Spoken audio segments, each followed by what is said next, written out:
नमस्कार, मैं हूं संजय भाटिया और आप देख रहे हैं लोकमत हरियाणा न्यूज। आज झज्जर के पुराना बस स्टैंड पर भारतीय जनता पार्टी ने एक रैली का आयोजन किया। रैली में बतौर मुख्य अतिथि हरियाणा के मुख्यमंत्री नायब सिंह सैनी को आना था, लेकिन किसी कारणवश नायब सिंह सैनी झज्जर नहीं पहुंचे और उनकी जगह पर पूर्व मुख्यमंत्री मनोहर लाल खट्टर बतौर मुख्य अतिथि रैली में पहुंचे। लेकिन आज की इस रैली में रोहतक लोकसभा सीट से चुनाव लड़ रहे भारतीय जनता पार्टी का डॉक्टर अरविंद शर्मा के लिए खतरे की घंटी बजाने का काम इस रैली ने किया। यानी कि जितनी संख्या भारतीय जनता पार्टी के लोग मान रहे थे, उससे बहुत कम संख्या में लोग रैली में पहुंचे, यानी कि आधा पंडाल बिल्कुल खाली दिखाई दिया। तो आज का हमारा विषय जो है कि भारतीय जनता पार्टी जो कही जाती है कि शहरों के अंदर भारतीय जनता पार्टी का ग्राफ बहुत अधिक है, लेकिन आज झज्जर की रैली ने यह दिखा दिया कि लोगों में कहीं ना कहीं भारतीय जनता पार्टी को लेकर या वर्तमान सांसद जो हैं डॉक्टर अरविंद शर्मा को लेकर नाराजगी है। यही कारण रहा है कि लोग अपने घरों से नहीं निकले, दुकानों से नहीं निकले और रैली स्थल पर जो माहौल था बिल्कुल ऐसा दिखाई दे रहा था, सन्नाटे जैसा। यानी कि जितनी कुर्सियां लगाई गई थी वो उनमें से अधिकांश कुर्सियां जो थी वो खाली दिखाई दी। ये हाल तब था जब पूर्व मुख्यमंत्री जिन्हें सुपर सीएम कहा जाता है हरियाणा का, मनोहर लाल खट्टर, जब वो संबोधन कर रहे थे तो लोग उठ के रैली में से जा रहे थे, कुर्सियां खाली पड़ी थी। ये हाल तब का है।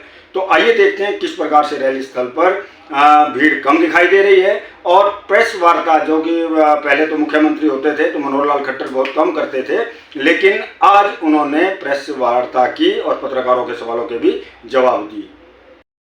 रैली में यह उस समय की मैं आपको दृश्य दिखा रहा हूं जो कुर्सियां खाली हैं, जब पूर्व मुख्यमंत्री मनोहर लाल खट्टर संबोधन कर रहे थे। तो आप देख रहे हैं खट्टर साहब के संबोधन के पश्चात भी कितनी कुर्सियां आपको ये रोल नहीं रहा है। तो ये लेकिन कहता भी वो भी यही है, वो भी यही कहता है और यही डंका ये पीट रहे हैं झूठ बोल बोल के, और लोगों को कैसे भ्रमित किया जाए। लोग भ्रमित होने वाले नहीं हैं, लोगों ने तय कर लिया है कि हमको क्या करना है। इसलिए मित्रों, मैं चूंकि सारी बातें पहले से आ चुकी हैं, अब मुझे तो इतना ही कहना है कि इस झूठ के बोलने के बाद कांग्रेस के ऊपर कभी भरोसा नहीं करना है। विषय है इस एक सीट का। ये एक सीट पिछली बार हम बहुत कम मार्जिन से जीते थे, सबको मालूम है। 10 में से यही एक सीट थी जो सबसे कम मार्जिन से जीती थी। मुझे लगता है शायद 7,000 से जीती थी, 7,500। तो मित्रों, 7,500 से जो सीट जीती है, इस बार मोदी जी ने जो काम किए हैं और जो परिवर्तन हरियाणा सरकार के माध्यम से आप महसूस कर रहे हैं, चाहे वो नौकरियों की बात बताइए, बिना पर्ची बिना खर्ची, चाहे घर पर से ट्रांसफर हो जाते हैं। हमने ट्रांसफर पॉलिसी बनाई खास करके अध्यापकों की। अध्यापक कोई पर्ची लेके नहीं आता है, मेरा ट्रांसफर यहां से यहां कर दो। उसको बता रखा है कि जो स्थान तुम्हें बढ़िया लगता है ऐसे 10-15 स्थान लिख दो और उसको कोई ना कोई एक स्थान मिल जाता है। 95% अध्यापक अपनी इस बात से खुश है कि हमारे मौके पर जहां जाना होता चले जाते हैं। हमने जो सेवाएं सरकार की हैं घर बैठे पहुंचाई हैं, पेंशन हो, राशन हो, आयुष्मान हो। आयुष्मान पहले तो 1,80 तक सबको दिया था, हालांकि केंद्र सरकार की योजना थी 1,20 तक, 1,20,000 की आमदन। हमने हरियाणा में 1,80,000 तक दिया कि हम इनको मानते हैं कि इनको मिलना चाहिए। बाद में बात आई इस रेट को, इसको थोड़ा सा इनकम का लेवल बढ़ा दो।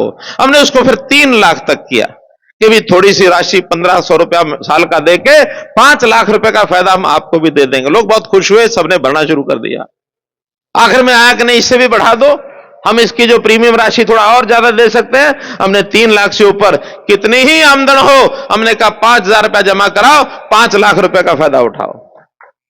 सबके लिए खोल दिया। और अब मोदी जी ने तो एक कदम और आगे बढ़ा दिया कि 70 साल से ऊपर के जो बुजुर्ग हैं उनको कुछ नहीं देना पड़ेगा। कितनी आमदन, उनका सबका 5 लाख रुपए का इलाज सरकार करेगी। दोस्तों, सामने वालों की हवा निकली हुई है बिल्कुल, क्योंकि एक तो महीना 1.5 महीना जिस प्रकार से उनके यहाँ विलंब उन्होंने किया है, आज जनता का माहौल बन चुका है। मैं स्वयं और हमारे मुख्यमंत्री, हम लोग लगभग 35 से ज़्यादा जनसभाएं कर चुके हैं और हमारा कार्यकर्ता भी एकदम चार्ज है। 3.5 लाख कार्यकर्ता ऊपर से नीचे तक सब अपने काम में लगा है, गली मोहल्ले में भी, सभाओं में भी और जितनी व्यवस्था है उनमें भी लगा है। और अभी जब तक वो संभलेंगे तब तक तुम 90 की 90 विधानसभाओं में अपने नामांकन वगैरह करने के साथ साथ 8 या 10 तारीख तक हमारी सारी रैलियां पूरी हो जाएंगी और उसके बाद केंद्रीय नेताओं के हमारे कार्यक्रम शुरू होंगे और वोटिंग के दिन बहुत एक मजबूत तरीके से वोटिंग भी अच्छी होगी ऐसा मैं मान के चलता हूं और उस वोटिंग अच्छी होने के बाद भारतीय जनता पार्टी पिछले सब रिकॉर्ड तोड़ेगी, 10 की 10 सीटें जीतेगी। आचार संहिता के सर 2 नोटिस आए हुए हैं देश के प्रधानमंत्री और राहुल गांधी को, किस तरह से? देखिए, अब ये आचार संहिता का क्या नोटिस है मुझे उसकी जानकारी नहीं है और जो कुछ विषय होगा हमारे जो चुनाव का व्यवस्था देखने वाले लोग हैं वो उसके बारे में, उस नोटिस के बारे में जवाब देंगे। बड़ी घोषणा की है कि मेट्रो नहीं आएगी, दोबारा चुनाव नहीं लड़ेंगे। मेरी पर्सनल ऐसा है नहीं, वैसे भी उस मेट्रो के बारे में नहीं, रेलवे लाइन के बारे में निश्चित हो चुका, वो हो गया। मेट्रो की हमारी डिमांड गई हुई है क्योंकि जिस संगठन ने तय करना है उनकी एक डीपीआर बनेगी, वहाँ का जो लोड है यात्रियों का उसका आंकलन करते हैं। आखिर रेलवे एक प्राइवेट एक संस्था है, प्राइवेट तो नहीं कह सकता, एक ऑटोनोमस संस्था, वो नफे घाटे का हिसाब लगाती है। अगर जो कोई जिस प्रकार का यहाँ एक इंडस्ट्रियल बेल्ट बढ़ रही है, जिस प्रकार से लोगों का दिल्ली से आना जाना बढ़ रहा है, मुझे लगता है कुछ वर्षों के अंदर ये फिजिबिलिटी बन जाएगी और निश्चित रूप से मेट्रो तो वहीं चलती है जहाँ सवारियाँ उनको मिलती हैं, इसलिए मेट्रो बादली तक तो आएगी ही, बादली से आगे झज्जर का जैसे ही उनको लोड मिलेगा जरूर आएगी। दिग्विजय चौटाला इसको लेकर क्या? अरे उसको कौन पूछा है?